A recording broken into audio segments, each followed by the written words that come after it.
onları cahillikdə ittiham edir. Baxın, qardaşlar, vallahi, billahi, tallahi, bütün mütəkəllimlərin əqidəsi sahabəni cahil çıxarmağın üzərində dövran edir. Onların bütün aqvallarının ləvazimləri o deməkdir ki, sahabələr cahildilər. Vallahi budur onların. Bu da küfürdür, həqiqətən küfürdür. Bəzi təkvirçilər, əgər onların bu küfrünü dəqiq bilsələr, təkvir edəcəklər onları.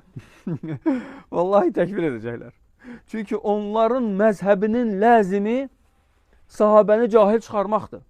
Onların məzhəbinin ləzimi mütəkəllimlərin Allahın kitabını təhrif etməkdir və Allahın kitabına küfür deməkdir. Baxın, Razi nə deyir? Əşari alimidir. Deyir ki, Qur'an-ı Kərimin və sünnənin zahiri ləfizləri küfürdür, deyir. O, belə də deyir, mütləq təvil etməlisən, deyir. Mütləq Allah nazil edən Qur'anı dəyişməlisən, deyir. Allahu Akbar. Yəni, bu sözlə rafizilər Qur'an dəyişilib sözü arasında heç bir fərq yoxdur. Etiqad cəhətdən var fərq. Var axıdan. Heç bir fərq yoxdur, qardaş. Bu küfür, o küfür. Get fərqi mənə izah elə, dinək, qardaş, yox, sən burada xata eləmişsən, fərq var burada. Belə götürəndə ləzim cəhətdən heç bir fərq yoxdur. İspat edir Quran Allahdandır, amma nəyin dəyişir?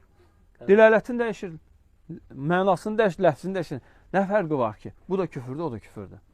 Ona görə həmçinin burada təkfir edən qardaşlarımıza nəsiyyət də var ki, bilmədən təkfir etmə. Onları hansı alimlər təkfir edib bu şeyə görə? Və güya alimlər bilmirmi ki, onlar bu mənhəc üzərində yaxşı bilirlər alimlər, amma təkfir etmirlər. Nəyə görə? Çünki təkfirin nəyi var? Şərtləri var, maniyeləri var, şurutları var, davabitləri var.